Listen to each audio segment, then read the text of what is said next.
اسلامی کیلنڈر آتا ہے یا اسلامی سال آتا ہے تو کیا پیغام دیتا ہے اور اس کا استقبال ہم کیسے کریں اور کیا ہم سے یہ چاہتا ہے؟ نبی کریم صلی اللہ تعالی علیہ وآلہ وصحبہ وسلم نے ہمیں جو پاکیزہ تعلیمات عطا فرمائی ہے وہ نہایت ہی عادلانہ تعلیمات ہے، اخلاق اور کردار کی بلندیوں پر مشتمل تعلیمات ہے۔ ارشاد مبارک ہے انما بعثت لاتمم مکارم الاخلاق، مجھے بھیجا ہی اس لیے گیا ہے کہ میں اخلاق کی بلندیوں کو پائے تکمیل تک پہنچاؤں۔ تو رسول کریم صلی اللہ علیہ وآلہ وصحبہ وسلم کے ہم امتی ہے تو ہماری ذمہ داری یہ بنتی ہے کہ اسلامی سال کا آغاز جب ہو تو ہم اللہ تبارک و تعالیٰ کی بارگاہ میں رجوع ہوں۔ ایک سال کا اختتام، دوسرے سال کا آغاز ہمارے لیے ایک اہم ترین سبق اور درس دیتا ہے۔ آپ دیکھیں کہ اسلامی سال کا اختتام ذی الحجہ پر ہوتا ہے۔ 12 تاریخ کو 10، 11، 12 یہ 3 تواریخ جو قربانی کی تاریخیں ہوتی ہے، جس میں ہم اللہ کی رضا و خوشنودی کے لیے ایک دمبے کو یا بڑے جانور میں ایک حصہ لے کر اللہ کی رضا کے لیے قربانی پیش کرتے ہیں۔ تو یہ قربانی دراصل 3 دن پر مشتمل قربانی نہیں ہے، ہماری پوری زندگی پر محیط قربانی ہوتی ہے۔ اس کے ذریعے سے ہمیں جو پیغام دیا جاتا ہے وہ یہ ہے کہ اللہ کی رضا کے لیے ایک دمبا ہم قربان کر رہے ہیں، اپنے وقت عزیز کو بھی قربان کریں، اپنی متاع حیات کو اللہ اس کے رسول علیہ الصلوۃ والسلام کے بتائے ہوئے احکام کے مطابق گزاریں۔ اس کا گویا ہم سے سالانہ عہد و پیمان جو لیا جا رہا ہے اس کو مزید تازہ کیا جاتا ہے، ہمارے عہد کی تجدید ہوتی ہے یہ۔ پھر دیکھیں اسی مہینے کی 18 تاریخ کو شہادت ہوئی حضرت سیدنا عثمان غنی ذی النورین رضی اللہ تعالیٰ عنہ کی۔ یہ شہادت کا اس میں بھی پیغام ہے، قربانی کا پیغام ہے کہ دیکھو اللہ کی رضا کے لیے اللہ والوں نے کیسی قربانیاں دی۔ پھر اسلامی سال کا آغاز ہوتا ہے تو 1 تاریخ کو سیدنا فاروق اعظم رضی اللہ تعالیٰ عنہ کی شہادت کا واقعہ ہمارے لیے آنکھوں کے سامنے تازہ ہو جاتا ہے کہ آپ نے بھی حق کا پرچم بلند کیا اور اللہ تبارک و تعالیٰ کے حبیب علیہ السلام کی تعلیمات کو 4 دانگ عالم میں پہنچایا، اور اس کے سلسلے میں آپ نے بڑی کاوشیں کی، اپنی مساعی جمیلہ فرمائی ہے۔ پھر اس کے ساتھ محرم کی 10 تاریخ آتی ہے تو خانوادہ رسول کریم صلی اللہ علیہ وآلہ وسلم کے 72 نفوس قدسیہ بشمول امام علی مقام سید الشہداء امام حسین کے رضی اللہ عنہ، انہوں نے اپنی جان آفرین کے حوالے کی، باطل کو آپ نے قبول نہ کیا، حق کے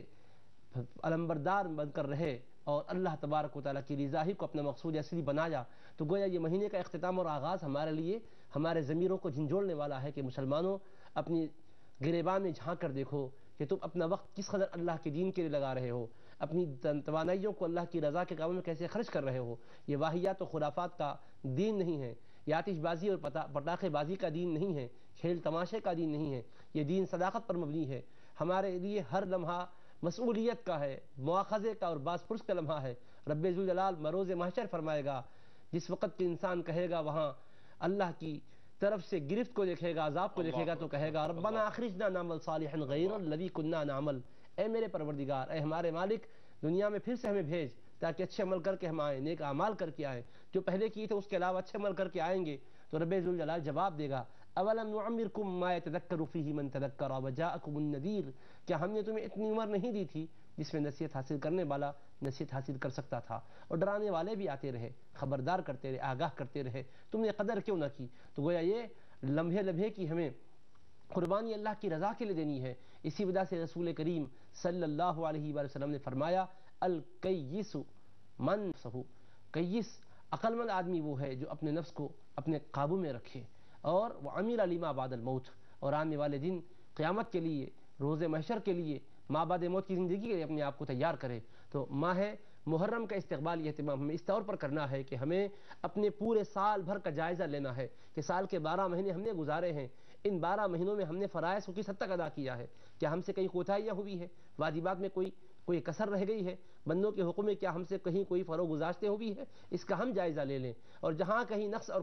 کجی نظر آئے، کمی یا وہاں کوئی نقص نظر آئے تو پھر ہم کو اس کی تلافی کے لیے کوشش کرنی چاہیے۔ اب اللہ کی بارگاہ میں گڑ گڑائیں، فرائض کو ادا کریں، واجبات کو ادا کریں، قضا جو کچھ ہے وہ پورا کریں، اور بندوں کے ساتھ بھی جو معاملات میں اونچ نیچ ہوئی ہے اس کو درست کر لیں۔ اگر ناپاک طریقے سے مال کمایا ہے تو اس مال کو اللہ کے لیے استعمال نہ کریں، بلکہ جس کا تھا صاحب مال کو مال لوٹا دیں۔ اگر پتہ نہیں چل رہا ہے تو اللہ کی رضا کے لیے اس کو خیرات کر دیں۔ لیکن یہ ایک بات اچھی طرح ذہن نشین رکھنی ہے کہ یہ مہینے کا آغاز یا ایک مہینے کا اختتام، سال کا آغاز یا اختتام، یہ دنیا والوں کی طرح، دنیا کے اور نظاموں کی طرح نہیں ہوتا ہے کہ آدمی خواہش نفس کا غلام بن کر جو چاہے کرے، من مانی کرے۔ نہیں، ہم من مانی کرنے کے لیے آئے ہیں، ہم آئے ہیں تو اللہ کی اور اللہ کی رسول علیہ السلام کی بتلائی ہوئی تعلیمات پر عمل کرنے کے لیے آئے ہیں. اس طریقے سے ہمیں اس مہینے کا استقبال بھی کرنا ہے اور اہتمام بھی کرنا ہے.